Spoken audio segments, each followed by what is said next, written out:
Hey moviegoers, Dimitri Panos here, and today I am going to put Midsummer Scream under the cinescope.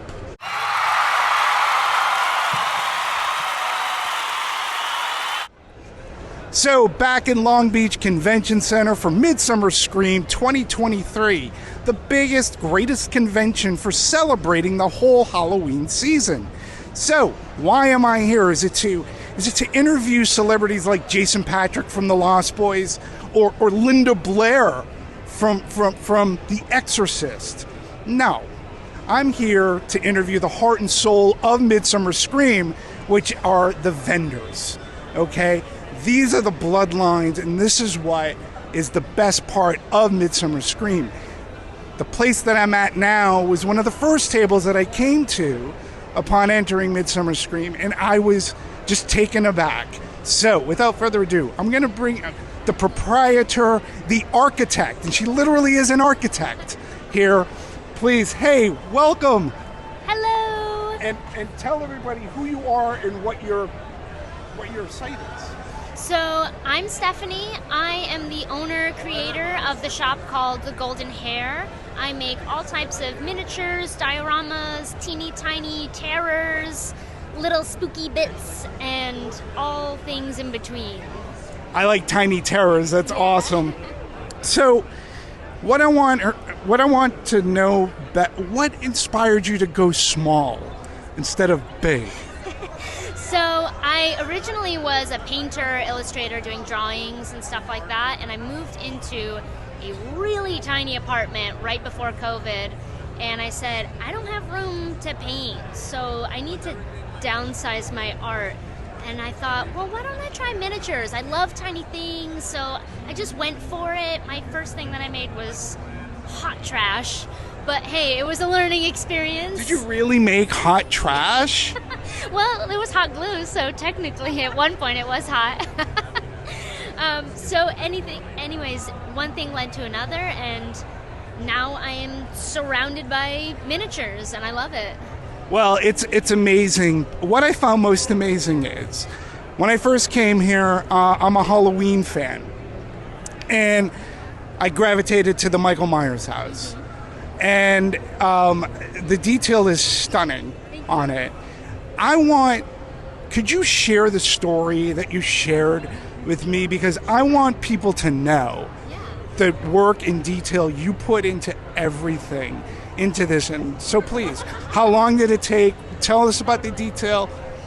So the process starts with me Google searching street view images of a house or screen grabbing from a movie. It's like days of research just looking for every single angle of the house, sometimes even interior shots, so I can figure out where exactly the windows are. And then I spend a couple of days translating that onto paper to make a stencil, which I then use to cut out like the windows and the doors and line everything up. And then once I've got that base, I can start going in with like the siding. I'll cut out little strips, I'll put that on. I'll lay each of the individual little shingles. The bushes, these actually I made with pipe cleaners, and then I just loaded it and loaded it and loaded it with ground cover until it got to this basically. And so most of it is paper, cardstock, stuff like that, and then I'll use wood just for like the little details, little bits and pieces in between. And folks, I think it's important to note that there's no 3D printing. This is all handmade, it's all hand architecture and built. How long did the Michael Myers house take you to do? About 2.5 weeks, all things considered, research and everything all together. About 2.5 weeks, I'd say. And you also said how many hours a day you put into it for 2.5 weeks. Right, that's 2.5 weeks, but that's 8 a.m. till 8 p.m. Sunday to Sunday, every single day I'm working. So 2.5 weeks for that house. Once you said that, all that blew me away. And I had to buy one of your pieces, and which I did. I have a picture of that. I'll show that on this this interview. You also had a special story about the poltergeist house, Yeah. right over here. So let's move over here. yeah. So this house, basically, I had been using fairy lights and little string lights for most of the dioramas that I had made.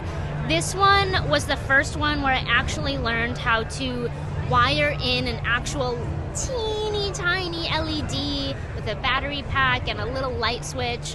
And I was so nervous to learn how to do electrical work because I was scared that I was going to electrocute myself or something, or short circuit. And it worked. By the grace of God, it worked. And now I'm low-key an electrician. Well, it's an incredible detail, and again, not many people will do the poltergeist house and have the light flickering from the inside from the television. What do you call that? The blank screen. Yeah. So the poltergeist house is great. You also do one of my favorites, the House of Seven Gables. I'm from Peabody, Massachusetts. You have, if I'm correct, that's the Hocus Pocus house, right? And you have other great scapes. Of everything, like, what has been two things? What has been your biggest challenge? What is your favorite? Ooh, I think actually it's going to be the same answer for both. My favorite is definitely Creel House, and this was definitely the biggest challenge. This was my first Victorian house that I had made, and the roof line was so insane. I had to just put it down for a couple of days and just like give my brain a rest because I was just losing it trying to figure out all these crazy angles and little bits that connect, and it was wild. Yeah. Well, it's an amazing piece. I want to wrap this up. This is your first time at Midsummer Scream. How's the convention been going for you? It's been really good. I sold out of a few things right on day one within like a couple hours, which blew me away. I didn't expect this amazing of a turnout. It's even more people than last year, which I just found out it was at about 50K people this year.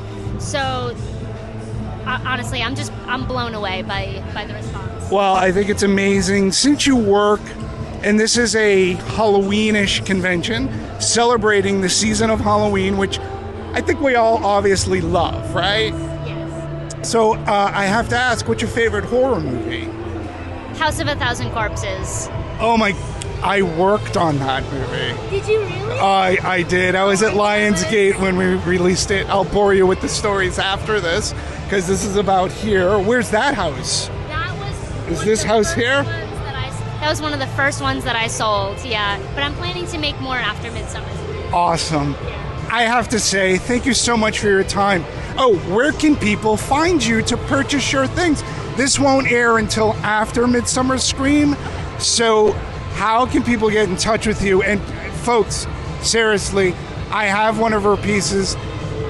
She puts in so much work, and the detail is so meticulous. She literally is an architect. So check out her sites. How can they find you? I'm on Instagram at the Golden Hare, Hare, as in a bunny rabbit hair. I'm also on Etsy at the Golden Hare, same spelling. And your name again, full name for everybody? My name is Stefanie Correia. Stefanie Gray. So remember that, and please go to the Golden Hare, find her on Instagram and Etsy. Support this kind of work because literally, well, it's how she eats. So, and of course, Midsummer Scream. It's great to be here. It's great that she's here. I wanted to again thank you so much for your time. I think your work is beautiful. I wish you continued success. Thank you. All right, thank you very much. Thank you so much. Bye all, and thank you for tuning in. And of course, we'll see you at the movies. Bye.